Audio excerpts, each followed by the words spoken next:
ശരി, എങ്കിലേ താൻ എന്നെ കുറിച്ച് ആലോചിച്ച് കിടന്നോ.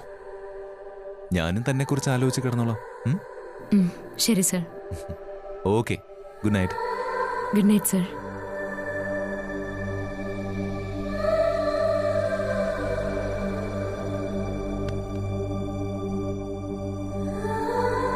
ദൈവമേ, അഖിൽ സാറില്ലാതെ ഞാൻ ഈ മുറിയിൽ ഒറ്റയ്ക്ക് എങ്ങനെയാ?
ഇപ്പൊ എനിക്കൊരു ധൈര്യമൊക്കെ വരുന്നുണ്ട്.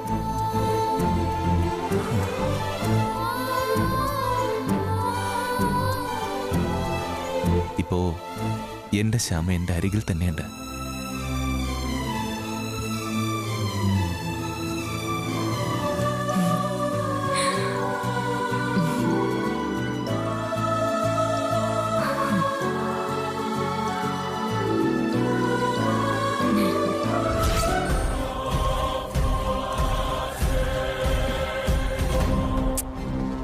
കാണുന്നില്ലല്ലോ. ഇവൻ ഇത് എവിടെ പോയി കിടക്കോ? മനുഷ്യൻ ഇവിടെ ടെൻഷൻ അടിച്ച് ചാകാറായി. ഒരു ഉത്തരവാദിത്വം ഇല്ലാത്തവന്മാര്.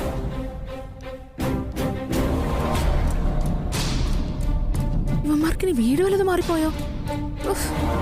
പൈസ ചോദിച്ചു വാങ്ങാൻ നല്ല മിടുക്ക. എന്താ വരാത്തത്?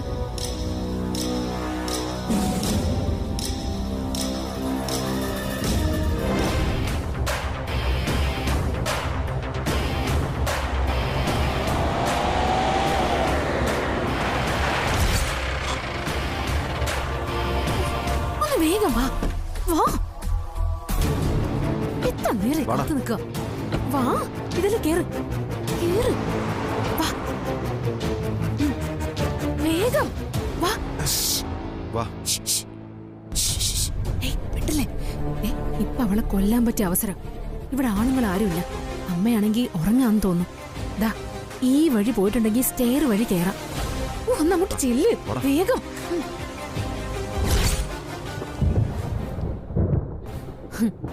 ഒരു കാര്യം തീരുമാനമായി. ഇന്ന് അവളുടെ അന്ത്യം ഉറപ്പാ.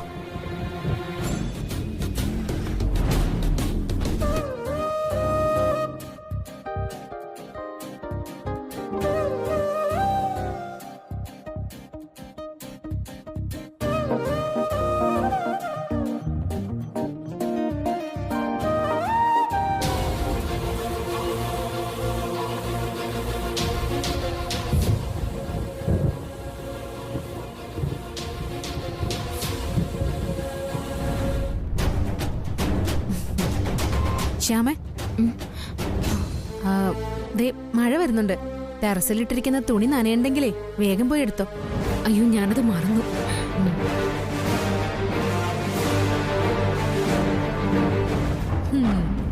ഇപ്പൊ ഒരു കൊലവിളിയും കേൾക്കാം, ഉടനെ ഒരു നിലവിളിയും കേൾക്കാം. ശല്യം ഇന്നത്തോടെ തീർന്നോളും.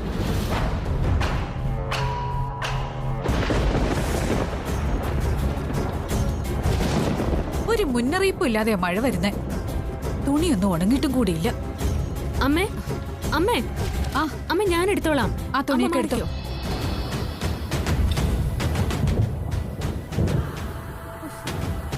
ആവശ്യമില്ലാത്ത കാര്യങ്ങൾക്കെല്ലാം ഈ തൊള്ള വലിഞ്ഞേറി വരുമല്ലോ. എന്ത് ഏടാകൂടെ ഉണ്ടെങ്കിലും അതിനിടയ്ക്ക് ഇവര് വലിഞ്ഞേറി വരും. മോശം.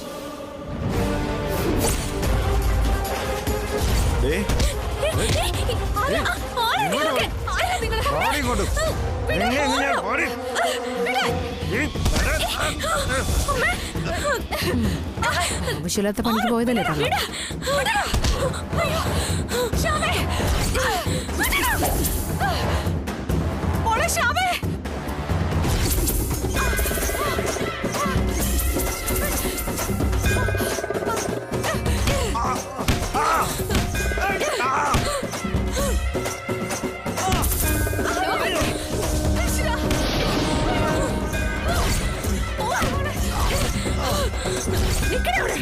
ഓടിക്കോടാ.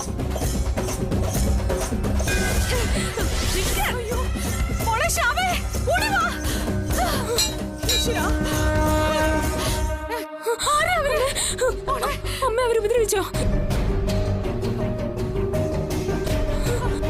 അമ്മേ അമ്മേ എന്താ ഇവിടെ ഉണ്ടായത്? എനിക്കറിയില്ല മോളെ. തുണിയെടുക്കാൻ വന്നപ്പോ രണ്ടുപേരും അവിടെ ഒളിച്ചു നിൽക്കുമായിരുന്നു. ശ്യാമ അവരെ അടിച്ചോടിച്ചു മോളെ. അവര് ഗുണ്ടകൾ തന്നെയോ? അമ്മ ആ കമ്പിപ്പാർ ഇവിടെ ഉണ്ടായത് നമ്മുടെ ഭാഗ്യം. കള്ളന്മാരാ നാട് മുഴുവനും. ഇവിടെയാണെങ്കിൽ ഇപ്പൊ ഒരു സെക്യൂരിറ്റി പോലും ഇല്ല. പിന്നെ എങ്ങനെയാ? അവര് കള്ളന്മാരൊന്നും അല്ല. ശ്യാമയെ കൊല്ലാൻ വേണ്ടി തന്നെയാ വന്നത്. അമ്മയ്ക്കൊന്നും പറ്റിയില്ലല്ലോ അല്ലേ? ഇല്ല മോളെ. വന്നേ വാ മോളെ നടക്ക്. ഈശ്വര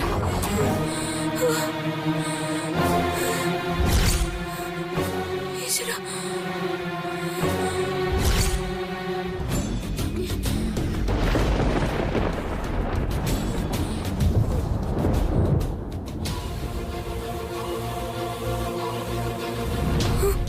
എന്റെ കണ്ണ, ഇന്ന് വരെ ഞാൻ ആരെയും ദ്രോഹിച്ചിട്ടില്ല. ഇപ്പൊ എനിക്കവരെ ദ്രോഹിക്കേണ്ടി വന്നു. ഞാൻ ചെയ്ത തെറ്റാണെങ്കിൽ എന്നോട് ക്ഷമിക്കണേ ഭഗവാനെ.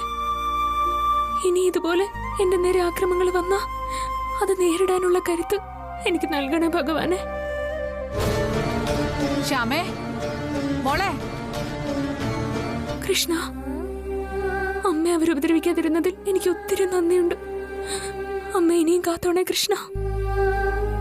ശ്യാമേ ശ്യാമേ മോളെ മോളെ എന്തെങ്കി വന്നേ. അമ്മ, എന്റെ അമ്മ, അമ്മയ്ക്ക് കുഴപ്പമൊന്നുമില്ലല്ലോ? ഇല്ല. നിനക്കോ? ഇല്ല. അവര് നമ്മൾ എന്തെങ്കിലും ചെയ്യുന്നതിന് മുമ്പ് നമ്മൾ അവരെ അടിച്ചോടിച്ചില്ലേ? നിന്റെ ധൈര്യം ഞാൻ സമ്മതിച്ചിരിക്കുന്നു മോളെ. അമ്മേ അമ്മേ അമ്മേ എന്താ അമ്മേ? മോളെ ശ്യാമ നിനക്കൊന്നും പറ്റിയില്ലല്ലോ അല്ലേ? അമ്മേ ഒന്നും പറ്റിയില്ല. അമ്മയാണോ അവരെ ആദ്യം ഉപദ്രവിക്കാൻ നോക്കിയത്? അവരുടെ ലക്ഷ്യം ഞാനല്ലായിരുന്നു, ശ്യാമ തന്നെയായിരുന്നു. ശ്യാമയെ കൊല്ലാനായിരുന്നു അവരുടെ പ്ലാൻ. അമ്മേ ഗുണ്ടകളായിരിക്കും, കൊട്ടേഷൻ ഗുണ്ടകള്. അതെ, ഗുണ്ടകൾ തന്നെയായിരുന്നു. എന്തായാലും മോഷണ ശ്രമമല്ല. മോഷണ ശ്രമമായിരുന്നേല് അവരിങ്ങനെ അറ്റാക്ക് ചെയ്യില്ലായിരുന്നല്ലോ.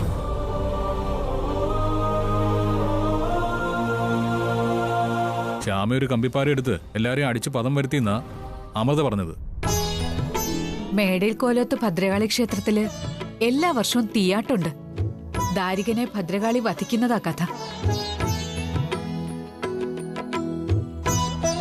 ചുവന്ന സാരി ഉടുത്ത് ശ്യാമ ഒരു ഭദ്രകാളിയായി മാറുന്നതാ ഞാൻ കണ്ടത്.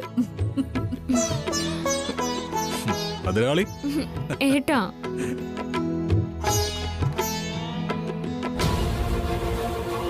കൊല്ലാൻ കൊട്ടേഷൻകാര് വന്നാലും ഇവള് രക്ഷപ്പെടും. ഹീറോയിനായിട്ട് മാറുകയും ചെയ്യും. ഇവളെ കൊല്ലാൻ എന്താ ഒരു വഴി? എന്തായാലും ശ്യാമയ്ക്ക് ഞങ്ങളുടെ എല്ലാവരുടെയും വക കൺഗ്രാജുലേഷൻസ്. ശ്യാമേ, 2 മാരകായുധങ്ങൾ വാങ്ങിച്ച് ഗിഫ്റ്റായിട്ട് തന്നാലോ എന്ന് ആലോചിക്കായിരുന്നു ഞങ്ങള്. ഒരു വടിവാളും 2 ഇടിക്കട്ടെ. അരുണേട്ടാ, അരുണല്ലെങ്കിൽ ഇവളോട് ഇത്തിരി പുന്നാരം കൂടുതലാണല്ലോ. എന്തായാലും ആനന്ദ നിലയത്തിൽ ഗുണ്ടകൾ കയറി വിളയാടുന്നത് ഇത് ആദ്യത്തെ സംഭവം.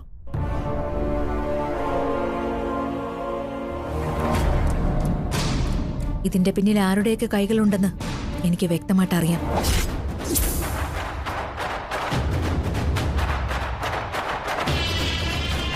എന്തായാലും ആദ്യം ഇത് പോലീസിൽ അറിയിക്കണം.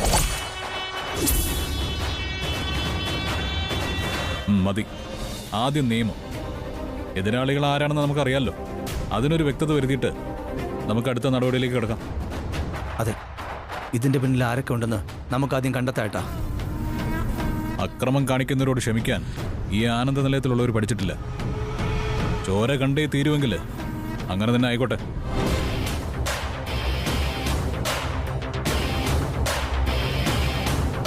നാണമില്ലടാ നായ്ക്കളെ നിനക്കൊക്കെ. അടിയും കൊണ്ട് നാണം കെട്ട് തിരിച്ചെത്തിയിരിക്കുന്നു. കാട്ടുപോത്തുകളെ പോലെയാണല്ലോടെ നീയൊക്കെ ഇരിക്കുന്നത്. 8 കാലി പോലെ ഇരിക്കുന്ന ഒരു പെണ്ണിന്റെ കയ്യിൽ നിന്ന് അടിയും മേടിച്ചോണ്ട് വന്നിരിക്കുന്നു. നിനക്കൊന്നും നാണമില്ലേ? കേരളത്തിലുള്ള മൊത്തം ഗുണ്ടകൾക്കും അപമാനമാണല്ലോടാ നീയൊക്കെ. നീയൊക്കെ എന്തുവാടാ കഴിക്കുന്നേ? പശുക്കൾ കഴിക്കുന്ന പിണ്ണാക്കാന്നോ? അല്ല, പൊറോട്ടയാ. അതാ പ്രശ്നം. ദഹിക്കാത്ത ഈ റബ്ബർ ഉൽപ്പന്നങ്ങളൊക്കെ വലിച്ചു കയറ്റിയാലേ കല്ല് വിഴുങ്ങിയ മഞ്ഞ ചെരയെ പോലെ കിടന്ന് പൊളയും. കർമ്മ പരിപാടികളൊന്നും നടക്കത്തില്ല. തല്ലാൻ പോയാലേ എല്ലാം പൊട്ടി ഇങ്ങനെ തിരിച്ചു വരും. ഒരു ഞാറുവാലി പെണ്ണിന്റെ തല്ലും കൊണ്ടുകൊണ്ട് വന്നിരിക്കുന്നു. അവള് ഞാറുവാലിയൊന്നും അല്ല സാറേ, കൊടുങ്കാറ്റ് പോലെയായിരുന്നു അവളുടെ പ്രകടനം. അവള് കളരിയാണെന്നാ തോന്നുന്നത് സാറേ. അവള് കമ്പിപ്പാര കൊണ്ടാ എനിക്കിട്ട് തന്നെ. നിർത്തടാ നോണം കിട്ടവന്മാരെ. ഇറങ്ങടാ വെളിയില്. ഇനി ഈ അണക്കര കൊട്ടാരത്തിന്റെ പരിസരത്ത് പോലും നിന്നെയൊന്നും കണ്ടുപോകരുത്. ഓടാ വാടാ. എന്നാലും ഒരു നരുന്ത് പെണ്ണിനോടും. അവക്ക് അജ്ഞാതമായ എന്തെങ്കിലും ശക്തികളുണ്ടോ മായേ? അവൾക്ക് ഭഗവാൻ ശ്രീകൃഷ്ണന്റെ അനുഗ്രഹം ഉണ്ടെന്ന കാര്യം 100% ഉറപ്പാ. പിന്നെ കൃഷ്ണനെ അവളെ അനുഗ്രഹിക്കലല്ലേ തൊഴില്. ജഗന്നാഥന്റെ പക ഇരട്ടിക്കുക. എന്തായാലും ഇനി അവളെ എങ്ങനെയും അവസാനിപ്പിക്കുക എന്നുള്ളതാ എന്റെ ലക്ഷ്യം. ശ്യാമേ കോഫ്.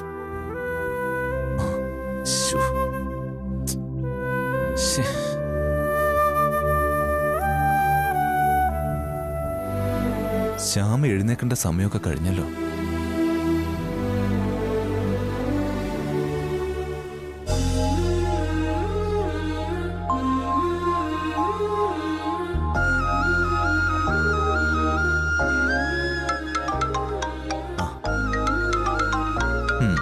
ഇതിനെയാണ് ടെലിപ്പതി എന്ന് പറയുന്നത്. കൃത്യസമയത്ത് തന്നെ ശ്യാമ വിളിച്ചു. ഹലോ എന്റെ പ്രിയപ്പെട്ടവളെ, തനിക്ക് എന്റെ good morning. Good morning sir. Sir നേരത്തെ എഴുന്നേറ്റോ? ഇല്ല, എഴുന്നേറ്റ ഉടനെ താൻ എന്താ വിളിക്കാത്ത എന്ന് ആലോചിച്ചു. അപ്പൊ തന്നെ താൻ വിളിക്കുകയും ചെയ്തു. സാർ ഇന്നലെ ഉറങ്ങിയോ? എവിടെ? തന്നെ ഓർത്ത് അങ്ങനെ കിടന്നു. നമ്മുടെ കല്യാണം നടന്ന അന്ന് മുതൽ ഇന്ന് വരെയുള്ള കാര്യങ്ങൾ മനസ്സിലിട്ട് റിവൈൻഡ് ചെയ്ത് കണ്ടു. പിന്നെ കുറെ നേരം അങ്ങനെ കിടന്ന് ഉറങ്ങിപ്പോയി. സർ, ഇന്നലെ ഇവിടെ നടന്ന കാര്യങ്ങൾ അഖിൽ സാറിനോട് പറയണോ? വേണ്ട സാർ, അന്യ സ്ഥലത്തല്ലേ, വെറുതെ പേടിപ്പിക്കണ്ട. വരുമ്പോ പറയാം. എടോ ശ്യാമേ, താനെന്തോന്നും മിണ്ടാത്തത്? ഒന്നുമില്ല സർ. സർ എന്നാ വരിക? ഓ, ഞാൻ ഇനി അങ്ങോട്ടൊന്നും വരുന്നില്ലടോ. സർ തമാശ കളയിട്ടോ. സർ മനസ്സിനെ വേദനിപ്പിച്ച് സംസാരിക്കല്ലേ. ഒരു ദിവസം പോലും സാറിനെ പിരിഞ്ഞ് ജീവിക്കാൻ എനിക്ക് പറ്റില്ല എന്ന് ഇന്നലെ കൊണ്ട് എനിക്ക് മനസ്സിലായി. പക്ഷേ ഒരു ദിവസം കൊണ്ട് എനിക്ക് മനസ്സിലായി, ഇങ്ങനെ 2 സ്ഥലങ്ങളിലിരുന്ന് സ്നേഹിച്ച ആ സ്നേഹത്തിന് ഒരു മധുരം ഉണ്ടെന്ന്. ആ, ഒരുതരം തേനിന്റെ മധുരം. ആ മധുരമാണ് പ്രണയം. സർ തമാശകളാ. സർ എന്നാ വരിക? എന്റെ ശ്യാമേ, ബിസിനസ് ടൂർ ആരംഭിച്ചതേ ഉള്ളൂ. ഒരു വർക്കും ഇതുവരെ ഞാൻ ചെയ്തിട്ടില്ല. എല്ലാ കാര്യങ്ങളും ചെയ്തു തീർത്ത് എപ്പോ വരാൻ പറ്റുമെന്ന് എനിക്ക് ഒരു ഉറപ്പും പറയാൻ പറ്റില്ല. ശ്യാമേ, എന്താടോ ഇത്? എന്റെ മനസ്സിൽ താനും തന്റെ മനസ്സിൽ ഞാനും ഒരു പൂമരം പോലെ പൂത്തുലഞ്ഞു നിൽക്കല്ലേ? അകന്നിരുന്നാലും അടുത്തിരുന്നാലും ഒരുപോലെ തന്നെയാടോ.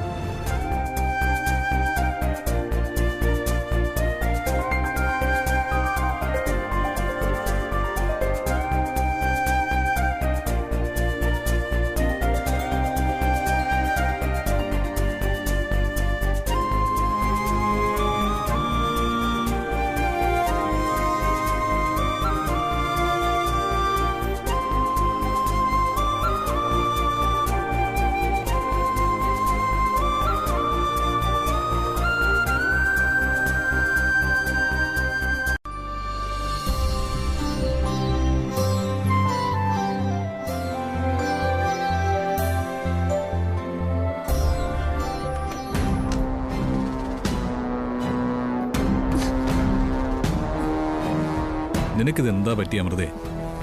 ഓഹോ, അത് ശരി. പറ്റിയത് നിങ്ങൾക്കല്ല, എനിക്കാണല്ലേ? നീ എന്തായി പറയുന്നത്?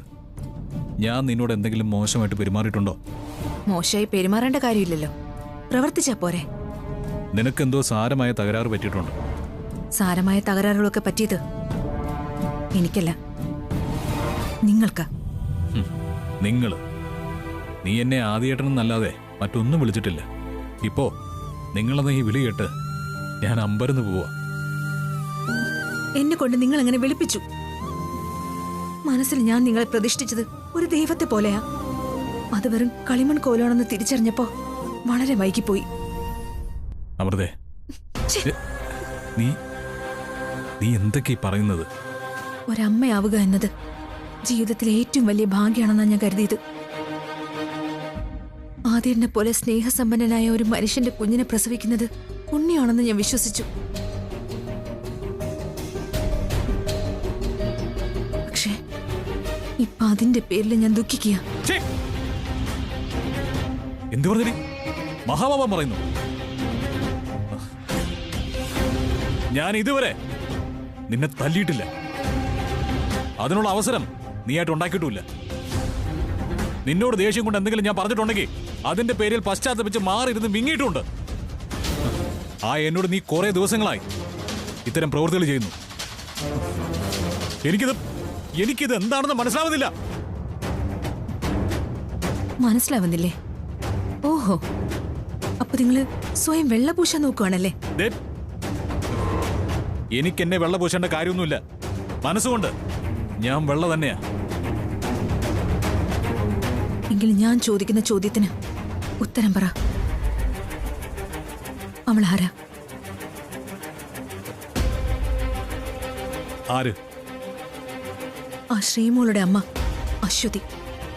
അവളെ നിങ്ങൾക്കാരാ?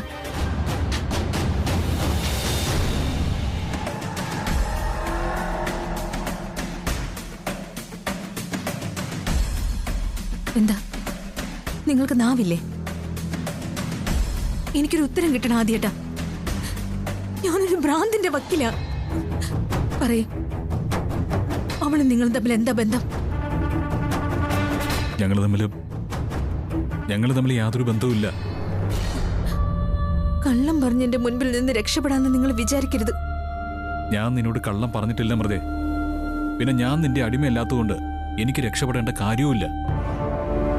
ഞാൻ എന്റെ കണ്ണുകൾ കൊണ്ട് കണ്ടത് ആദ്യേട്ടാ, നിങ്ങൾ ആ പെണ്ണിന്റെ മുൻപിൽ നിന്ന് വാക്കുകൾ കിട്ടാതെ പതറുന്നത്.